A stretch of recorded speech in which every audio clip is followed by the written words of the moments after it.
अस्सलाम वालेकुम गाइस, कैसे हैं आप सब। उम्मीद करती हूँ आप सब ठीक होंगे और आप सबकी दुआ से हम भी बिल्कुल ठीक ठाक हैं। आज मैंने सोचा कि मैं ये वाला रूम भी ठीक कर लूँ। सम टाइम आपके जैसे टारगेट्स होते हैं कि आपने सुबह उठ के ये करना है, या इस वीक में आपका ये टारगेट है, आपने इस रूम में ये साफ़ करना है, या फिर कोई ड्रॉ ठीक करनी है, या फिर आज किचन का कुछ ठीक करना है, या ये पकाना है। क्योंकि बिज़ी और डेली लाइफ की रूटीन के साथ यहाँ पर कुछ भी नहीं हो सकता आपसे। तो फिर वो आपको स्पेसिफिक जिस दिन आपको कुकिंग ना करनी हो, या फिर जिस दिन आपको कोई बाहर का ग्रोसरी वगैरह शॉपिंग ना करनी हो, या ऐसा कोई काम ना हो, तो फिर आप पूरा फोकस कर सकते हैं। और जो बच्चे गए होते हैं उस टाइम में आपको इतने काम करने होते हैं उससे पहले, और फिर ये भी सोचते हैं कि चलो थोड़ा रेस्ट कर लेंगे, बट उस टाइम में भी रेस्ट नहीं मिलता है, क्योंकि हम सोचते हैं कि फिर बच्चे आ जाएंगे तो उनसे पहले पहले ये काम कर लें। बच्चे आ जाते हैं तो फिर कोई काम भी नहीं होता है। तो यहाँ पर इसी तरह मैं कोशिश कर रही थी कि मैं जल्दी जल्दी कर लूँ। पहले तो मैं सिर्फ रूम ठीक करने ही आई थी, पर फिर उसके बाद मुझे लगा कि नई रूम के साथ साथ कुछ और भी ठीक कर लिया जाए। और यहाँ पर थैंक गॉड कि ये फ्लोरिंग है, तो बेड इतनी इजीली मैं ड्रैग कर सकती हूँ। अदरवाइज़ कुछ बेड तो इतने हैवी होते हैं, हिलते नहीं हैं, या अगर कारपेट पे हों तो बहुत मुश्किल हो जाता है। तो उसके बाद फिर अब तो वैसे हमारी ईद भी अनाउंस हो चुकी है कि मंडे को है, मंडे 17 को है। तो उसके बाद थोड़ा सा और भी प्रेशर हल्का भी हो गया है और थोड़ा आ भी गया, क्योंकि ईद का फिर ये होता है कि आपको अगर पता ही नहीं है एक रात पहले तक कि कब ईद है, तो फिर आपने कैसे करना है। और अभी अगर पता है तो फिर उसके मुताबिक आप अपना पूरा वीक का शेड्यूल सेट कर सकते हैं। तो इसी तरह जब यहाँ पर मैं ये चादर लगा रही थी, एक तो मैट्रेस इतना हैवी था, मेरे से हो नहीं रहा था। और जब मैंने यहाँ पे ये चादर लगा ली, शीट डाली, तो फिर बाद में मुझे एहसास हुआ कि ये शीट तो छोटी है। और जब मैं यहाँ पर ये लगा रही थी तो साथ में मैंने ये नहीं सोचा कि मैं चलो टीवी लगा लूँ, थोड़ा कुछ देख लूँ, या से साथ साथ सुन लूँ। बट फिर मैं अपनी ही सोचों में गुम ये सोच रही थी कि जैसे इस शीट को हम चारों तरफ से खींचते हैं और इसकी फिर भी सलवटें जो हैं वो जाती नहीं हैं, इसकी क्रीसेस ख़त्म नहीं होती हैं। ऐसे यहाँ पर लाइफ में भी कोई भी इंसान परफेक्ट नहीं है, और वो कभी भी उसको हम जितना भी अपने आप को या दूसरों को परफेक्ट करने की कोशिश करें, वो कभी भी नहीं हो सकता। हम अपने आप को भी ठीक करने की कोशिश करें, हम भी और इसी तरह जैसे कि हम इसको ठीक करना हर रोज़, हम सुबह इसको चादर को ठीक करते हैं, उसको फिक्स करते हैं, साफ़ करते हैं। इसी तरह हमें अपने आप को भी और अपने से जुड़े हुए लोगों को भी कोशिश करते रहना चाहिए उनको ठीक करने की, अपनी कोशिश जारी रखनी चाहिए।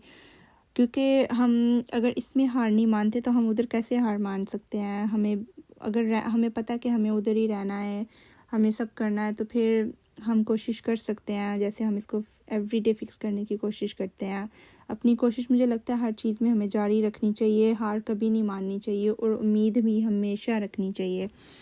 और यहाँ पर फिर ये ड्रॉ मुझे साफ़ करनी थी, और फिर ये काफ़ी देर से जो लॉन्ग पोस्ट पे थी, मुझे बहुत अरसे से मुझे ये सही करनी थी, क्योंकि ये अंदर से ऐसे इसका एक ड्रॉ जो थी वो टूट के गिर गया था, एक स्टेप, आई डोंट नो।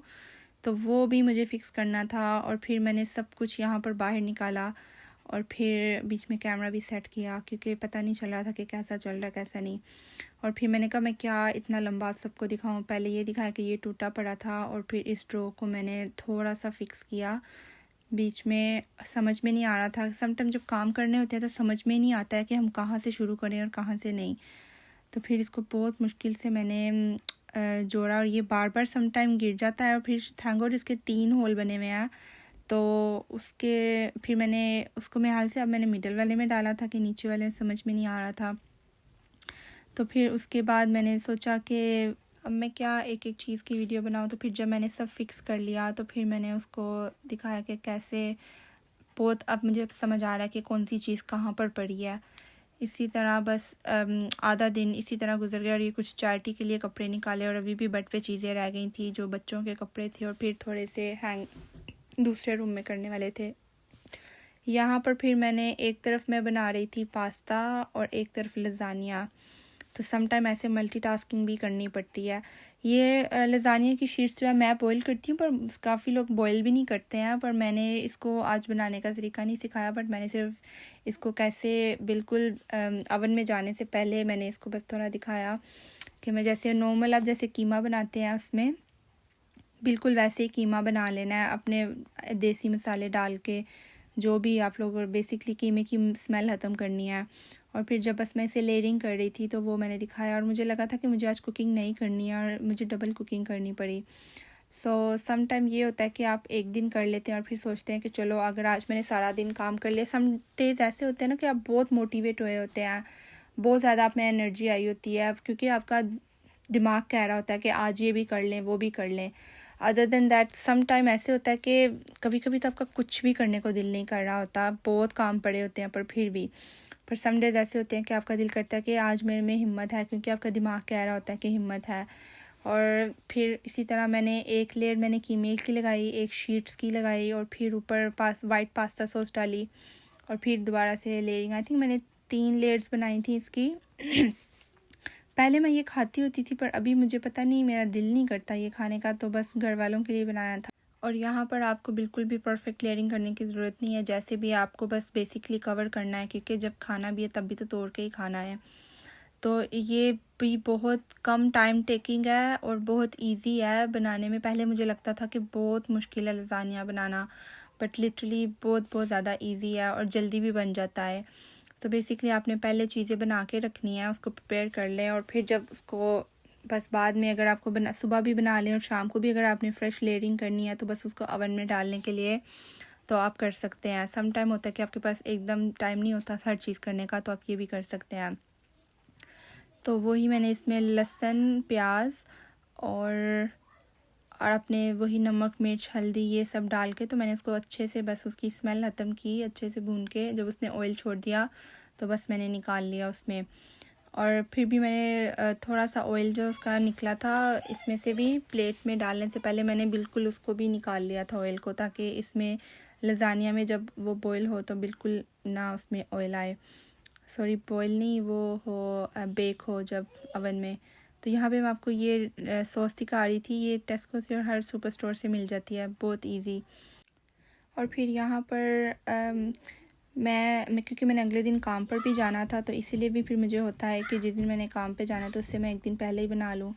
और एवरीडे भी देसी नहीं खाया जाता है, सम टाइम बाहर का भी। मोस्टली हमारे घर में भी यही होते हैं, हमारे घर में भी यही होता है कि एवरीडे रोटी चावल खाए भी जाते हैं और नहीं भी, सब नहीं खाते हैं, ऐसा ही होता है।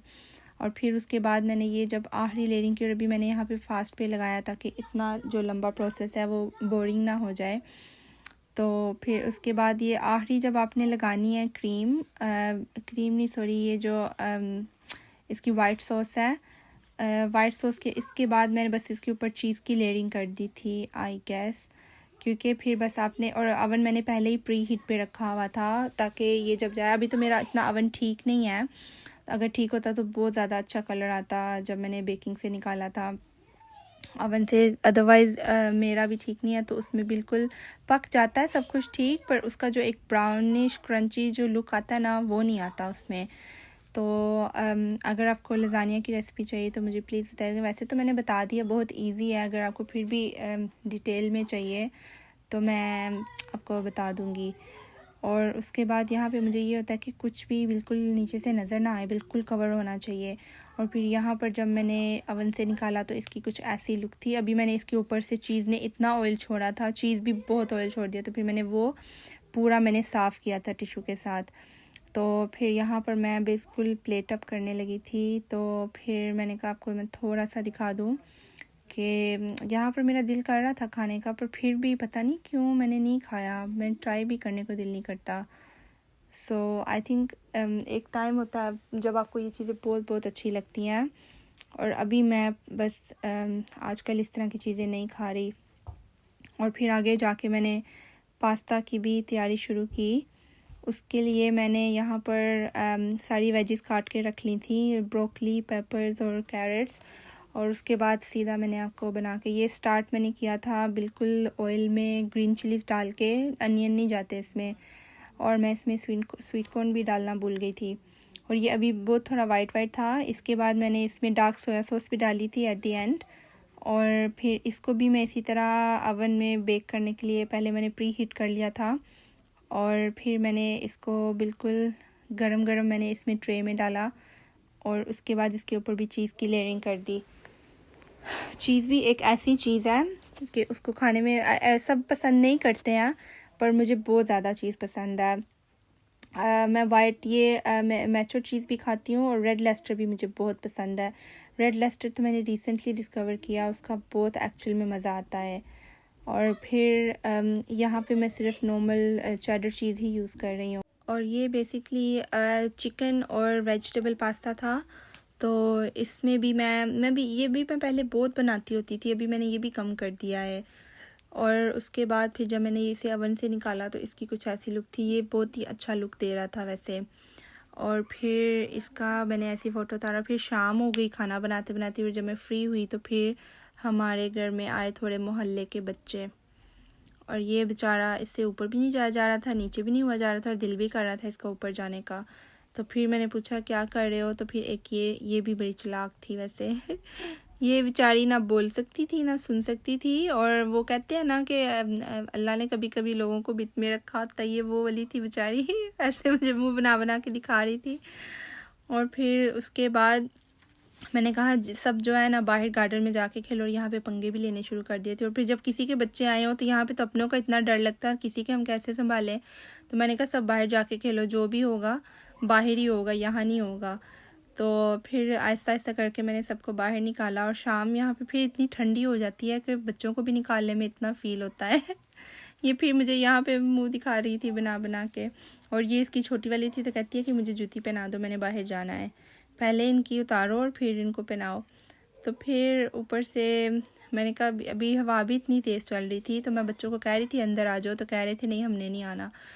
तो फिर इनको खेलते खेलते बस यही दिन गुजर गया। और आप मुझे बताइएगा आपको मेरा व्लॉग कैसा लगा, और लाइक एंड सब्सक्राइब ज़रूर कीजिएगा। इसी के साथ मैं एंड करती हूँ। अल्लाह हाफिज़।